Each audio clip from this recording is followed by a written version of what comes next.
दोस्तों स्वागत है आपका एडुटेक उत्तराखंड में। पॉलीटेक्निक से रिलेटेड हर तरह के वीडियोस के लिए चैनल के साथ जरूर जुड़ जाइए। इस चैनल पर आपको पॉलीटेक्निक से रिलेटेड हर तरह के वीडियोस मिलते रहेंगे।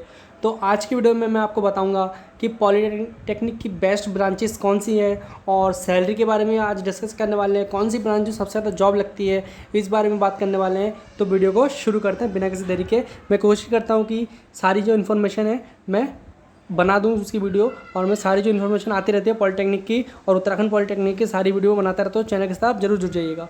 तो वीडियो को शुरू करते हैं। तो सबसे पहले जो ब्रांच की बात करने वाले हैं वो है मैकेनिकल ब्रांच।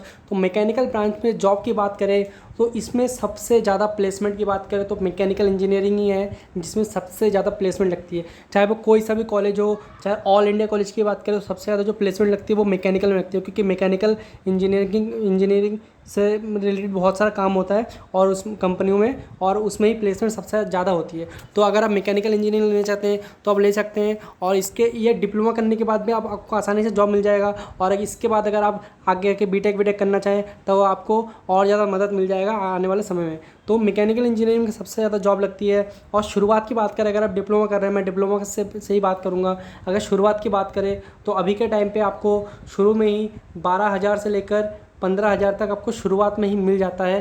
12 के से 15 के मतलब 12,000 से 15,000 तक आपको शुरुआत मिल जाता है। और इसकी ग्रोथ की बात करें तो ग्रोथ की बात करेंगे तो इसमें कम से कम आपका जो सैलरी जाएगा आपके अगले 5-6 सालों में आपकी सैलरी 50,000 से लेकर 70,000 के बीच आराम से हो जाएगा।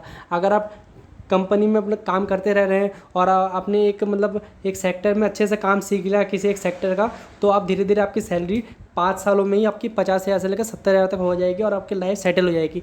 तो बहुत ही ज़्यादा ग्रोइंग वाला ब्रांच है मैकेनिकल इंजीनियरिंग, और आसानी से कॉलेज मिल भी आता है। और उत्तराखंड पॉलीटेक्निक का सब कुछ हो चुका है, और इससे अगर आप लेना चाहें मैकेनिकल इंजीनियरिंग तो ले सकते हैं। तो नेक्स्ट ब्रांच की बात करते हैं। तो नेक्स्ट ब्रांच जिसकी मैं बात करूँगा वो है कंप्यूटर साइंस।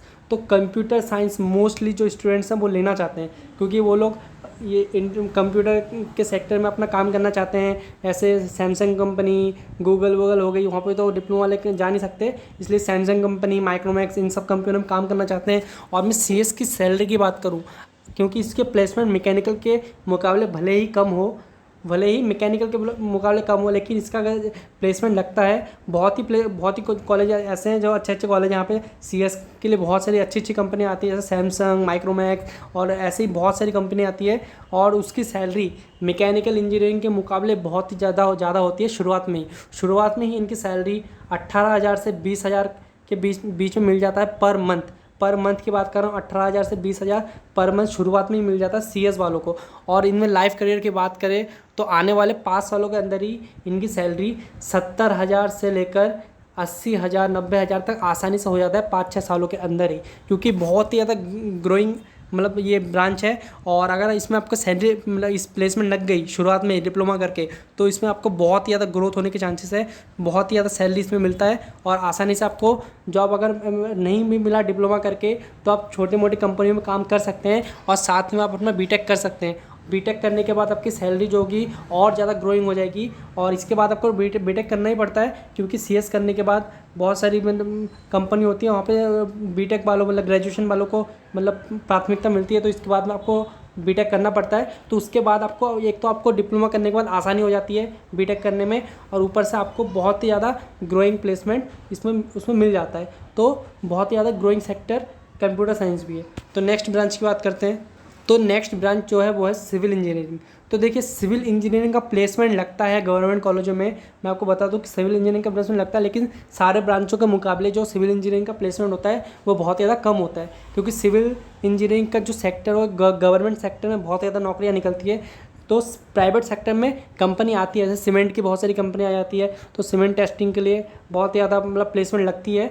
लेकिन सिविल की अन्य ब्रांचों के मुकाबले जो प्लेसमेंट होती है वो कम होती है। और इसमें सैलरी की बात करूँ तो सैलरी आपको शुरुआत में ही कम से कम मैकेनिकल इंजीनियरिंग की तरह ही कम से कम 12,000 से लेकर 15,000 तक आपको मिल जाता है शुरुआत में। और आने वाले 5-6 सालों में आपकी सैलरी 40,000 से लेकर 50,000 के बीच में आसानी से हो जाती है। 4-5 सालों के अंदर ही आपकी सैलरी 40,000 से 50,000 के बीच में होती है। और गवर्नमेंट सेक्टर में सिविल इंजीनियरिंग का बहुत ही ज़्यादा नौकरियाँ निकलती हैं। ऐसे एसएससी जेई की बात करूँ मैं, एसएससी जेई, तो सबसे ज़्यादा जो नौकरी निकलती है वो सिविल इंजीनियरिंग की होती है, सिविल इंजीनियरिंग की।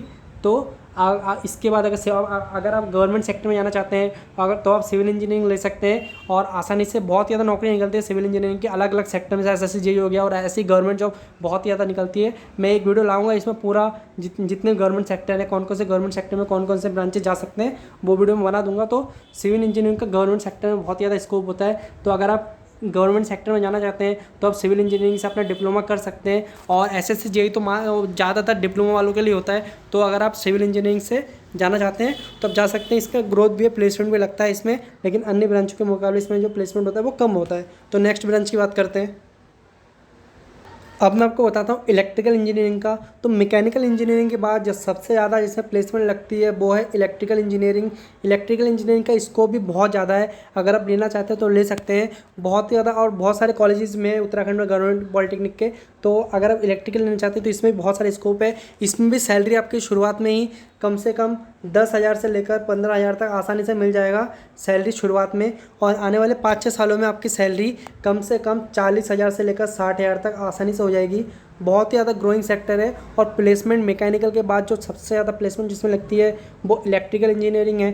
तो बहुत ही ज़्यादा स्कोप होने वाला है। और बहुत सी कंपनी है, मतलब मोस्टली जो बहुत सी कंपनी है, जैसे मैकेनिकल इंजीनियरिंग के लिए जिस कंपनी में वैकेंसी है उसमें इलेक्ट्रिकल इंजीनियरिंग के लिए भी वैकेंसी है, लेकिन उसमें मैकेनिकल इंजीनियरिंग के मुकाबले इलेक्ट्रिकल इंजीनियरिंग थोड़े कम होते हैं। तो इसमें भी प्लेसमेंट के चांसेस तो बहुत हाई है। मैकेनिकल के बाद जो सबसे ज़्यादा प्लेसमेंट के चांसेस है वो आपके इलेक्ट्रिकल इंजीनियरिंग में ही है। और इलेक्ट्रिकल इंजीनियरिंग बहुत ही अच्छा ब्रांच है। इसके बाद अगर ग्रेजुएशन करना चाहें इलेक्ट्रिकल इंजीनियरिंग से ही तो बहुत ही ज़्यादा, मतलब आपको ग्रोथ आगे आके और ज़्यादा मिलने वाला है। तो इलेक्ट्रिकल इंजीनियरिंग बहुत अच्छा ब्रांच है प्लेसमेंट के लिए। अगर आप लेना चाहते हैं तो ले सकते हैं। और आप अपना ब्रांच अपने हिसाब से, अपने करियर के हिसाब से चूज़ कीजिएगा कि आगे जाके आप क्या करना चाहते हैं उससे रिलेटेड। तो किसी की बातों में मत आइए, आप जिस सेक्टर में जाना चाहते हैं उस सेक्टर से रिलेटेड आप ब्रांच चुनिएगा, किसी के बातों में मत आइएगा। तो नेक्स्ट ब्रांच की बात करता हूँ मैं।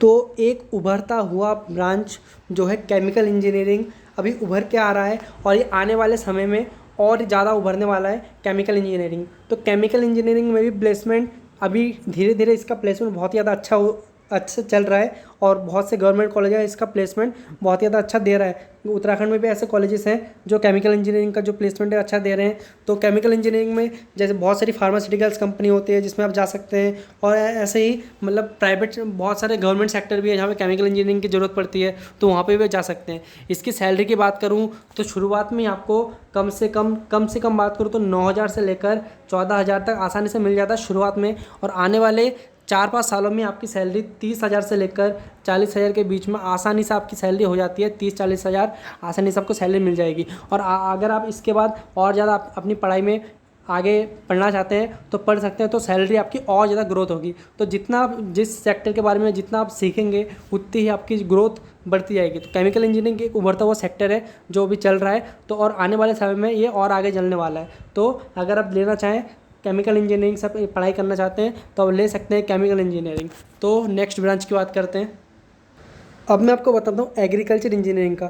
एग्रीकल्चर इंजीनियरिंग में प्राइवेट सेक्टर में तो जो प्लेसमेंट होता है वो थोड़ा कम ही होता है, लेकिन इसमें गवर्नमेंट जो जॉब निकलती है उसमें कंपटीशन आपका बहुत ज़्यादा कम होता है। तो गवर्नमेंट जॉब के सेक्टर में आपको बहुत ज़्यादा आसानी होने वाली है अगर आप एग्रीकल्चर इंजीनियरिंग से अपना इंजीनियरिंग करना चाहते हैं। तो गवर्नमेंट सैलरी तो बहुत ज़्यादा होती है और आपको सिक्योर जॉब भी मिलती है। और प्राइवेट सेक्टर में इसके प्लेसमेंट बहुत ज़्यादा कम होती है, लेकिन फिर भी इसमें आपको 9,000 से लेकर 12,000 तक आसानी से आपको इसमें सैलरी मिल जाती है एग्रीकल्चर इंजीनियरिंग में। और आने वाले 4-5 सालों में भी आपकी सैलरी कम से कम 30,000 से लेकर 35-40 हज़ार तक आसानी से हो जाता है। 35-40 हज़ार तक आसानी से आपकी सैलरी हो जाती है आने वाले 4-5 सालों में आपकी सैलरी एग्रीकल्चर इंजीनियरिंग में। लेकिन प्लेसमेंट की बात करूँ तो इसमें प्राइवेट सेक्टर में थोड़ी सी जो जॉब होती है वो कम होती है, लेकिन गवर्नमेंट जॉब में इसमें कंपटीशन बहुत ज़्यादा कम होता है। तो अगर आप एग्रीकल्चर इंजीनियरिंग के गवर्नमेंट सेक्टर में जाना चाहते हैं और आपकी तैयारी आप अभी से कर रहे हैं तो आसानी से आप गवर्नमेंट सेक्टर में जा सकते हैं। इसमें कॉम्पिटिशन भी कम होगा, आपकी सिक्योर जॉब होगी और आपकी जो सैलरी होगी बहुत ही ज़्यादा हाई होगी सारे ब्रांचों के मुकाबले। तो अगर आपको वीडियो पसंद आए तो चैनल को सब्सक्राइब कीजिए, अपने दोस्तों के साथ शेयर कीजिए और वीडियो को एक लाइक जरूर कर दीजिए। Thank you for watching this video.